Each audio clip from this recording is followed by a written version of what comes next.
dari Prodi Manajemen dan kuliah di Universitas Nusa Putra. Dan ini juga ada teman saya yang bernama Pina, sama juga kuliahnya di Nusa Putra. Izin untuk mewawancara tentang profil perusahaan TikTok. Jadi pertanyaannya, profil berdiri pada tahun berapa ini pabrik Pilus TikTok ini? Oke, sebelum saya ucapkan Waalaikumsalam warahmatullahi wabarakatuh. Salam kenal ya untuk adik-adik semuanya.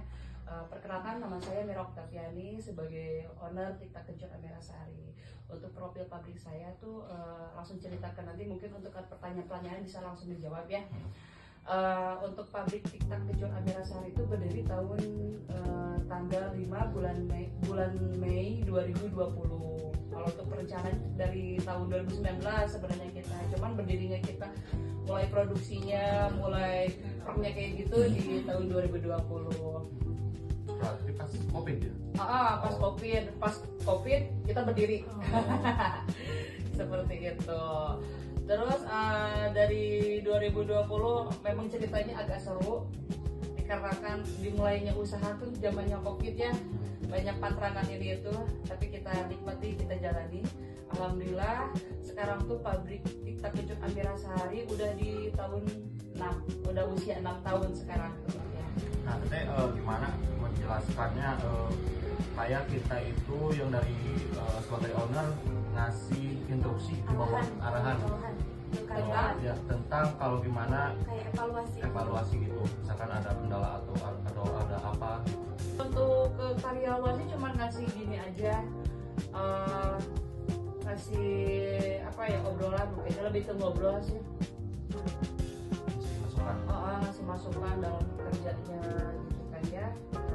Kalau biasa dapur kan kita mulai dari jam 7 itu udah stay sampai selesai. Terus semua barang dibersihkan, sudah kerjanya, tempatnya juga. Kalau untuk karyawan yang mungkin bosnya lebih ada lebih masalah owner ya namanya. Nah, kalau misalkan dari seperti yang membungkus, yang dari bawahan ngasih instruksi ke teteh gitu, kalau ada keluhan apa-apa kayak gimana gitu? Paling dia lebih ke ngobrol sih teteh, lebih ngobrolnya bosnya kayak kia membungkus kia kumaha kayak gitu. Lebih ke ngobrol sih kayak gitu, untuk kasih saran. Mungkin kalau misalkan ada yang permintaan barang baru, misalkan kan keinginan konsumen tuh beda-beda ya. Misalkan konsumen si A pengennya kayak gini, konsumen B kayak gini gitu.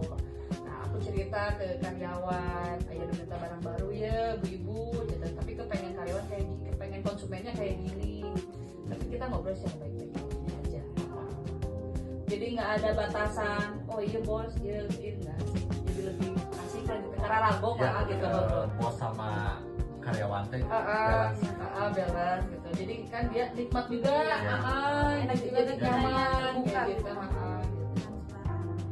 Kalau harapan perusahaan untuk perkembangan usaha kedepannya gimana? Pertanyaan yang paling bagus itu ya, harapan dan keinginan dan cita-cita gitu ya. Yang paling utama mah itu kita pengen punya apa teh, cabang di mana-mana ya, orderan tiap hari, produksi tiap hari. Kalau keinginan dan cita-cita gitu, tapi kembali lagi kemampuan kita juga ya. Apalagi yang permasalahannya satu di modal, yang makin hari harga makin up gitu ya. Terus kita ngeluarin modal tapi belum bisa kembali. Keinginannya seperti itu aja sih.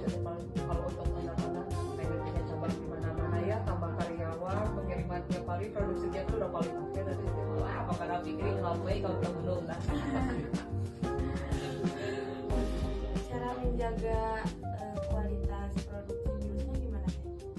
Untuk kualitas dan kuantitas TikTok Kencur Amirasari itu, meskipun sekarang tuh lagi persaingan harga, lagi up-upnya harga gitu, tapi kita tetap menjaga kualitas. Nggak ada yang dikurangin rasa, nggak ada yang dikurangin bumbu, nggak ada.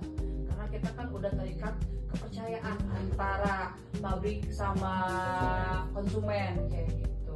Jadi jangan sampai ada terima, kok nanya kayak gini. Alhamdulillah sampai detik sekarang ya kita tetap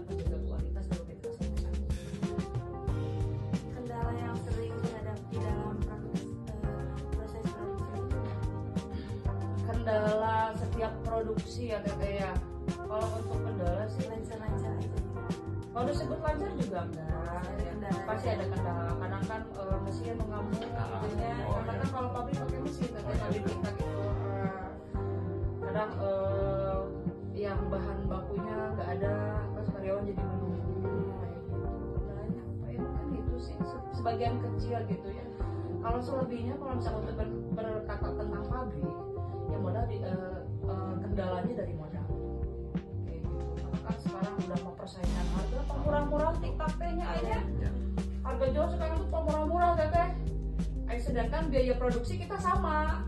Yang membedakan tuh mereka di pinggir jalan, aku di dalam. Jadi kan bukan nggak kelihatan. Jadi kalau misalkan kayak di pinggir jalan mah kan tinggal barang tinggal pok gitu kan ya. Kalau misalkan kayak bela di dalam harus ada biaya muat. Jadi biaya namanya memuat teh. Biaya kuliah naik biaya akut kayak gitu. Nah, makanya kenapa kalau di Almera Service harganya lebih up dibandingkan sama pabrik yang lain. Untuk kendalanya sih persaingan harga gitu. Terus kan konsumen tuh lebih mencari harga yang murah tapi kualitas nggak di ini kayak gitu. Yang udah terikat sama kita mah sampai sekarang meskipun kita dijual harga mahal tapi kan Mungkin cukup aja teteh. oke siap. Terima kasih kembali ya. Saya ucapkan juga terima kasih banyak yang sudah mau kerjasama, yang mau apa tuh kayak gitu bilangnya ya, berbagi sharing informasi ya ayah gitu. Saya ucapkan terima kasih untuk